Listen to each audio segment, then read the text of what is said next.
According to PJ Media, there's serious talk on Capitol Hill about the appointment of a second special counsel amid several new bombshell revelations. First, there's allegations of shocking and substantial government surveillance abuses under President Obama outlined in the FISA abuse memo.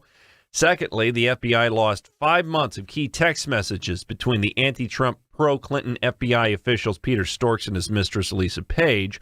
And now there's talk of a secret society of FBI officials, apparently, that met the day after Donald Trump was elected.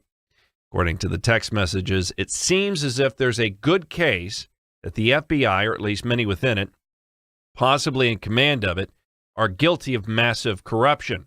Senator Ron Johnson. The fact that Loretta Lynch knew before she made the big announcement that, because of potential conflict of interest meeting Bill Clinton, I'm going to let James Comey decide that, combined with all the editing of that memo the production of that thing began 2 months before they actually interviewed Secretary Clinton. That's a little bit of a problem. No, there's so many things that indicate a deep-seated corruption at the highest levels of the FBI. So we've learned a lot from these text messages, including the existence of some sort of secret society, but it's not clear exactly what that means. So let's concentrate on what we can prove, and that's timing. James Comey claimed in sworn testimony that the decision to let Hillary Clinton off the hook took place only after the Clinton interview on the matter. Director, did you make the decision not to recommend criminal charges relating to classified information before or after Hillary Clinton was interviewed by the FBI on July the 2nd? After. All I can do is tell you again, the decision was made after that because I didn't know what was going to happen in that interview. According to the text messages, however, this is not true.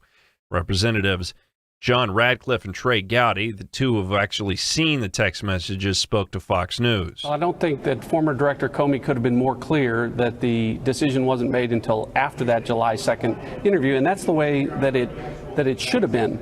But as you just said, those text messages that we saw earlier today indicate that Lisa Page, Peter Strzok, and Loretta Lynch all apparently knew on the 1st of July that Hillary Clinton wasn't going to be charged. That's inconsistent with what the director said. So he needs to be given the opportunity to come back and clarify his testimony under oath. So, in fact, the decision came before Loretta Lynch recused herself because of that tarmac meeting that she had with former President Bill Clinton. It's really clear to me that the decision was made in May of 2016, 2 months before the press conference. So, of course, Loretta Lynch knew it wasn't going to be charged. Everyone except the public knew that she was not going to be charged.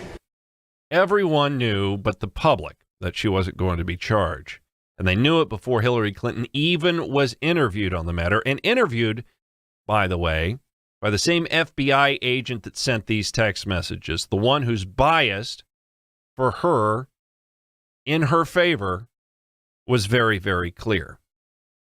So the question is, in my opinion, who made the decision in the first place? Not this FBI agent. Was it James Comey? Who knows? Who made the decision? The president?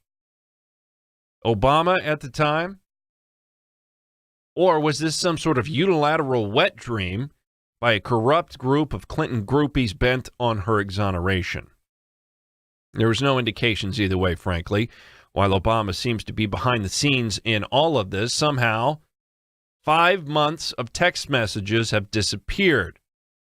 Material evidence has simply been lost by the FBI. Well, these texts are incredibly important, Martha, for a number of reasons, both what's there and what's not there. So lay aside this glaring 5-month gap in text that the world's premier law enforcement agency somehow missed. Lay that aside.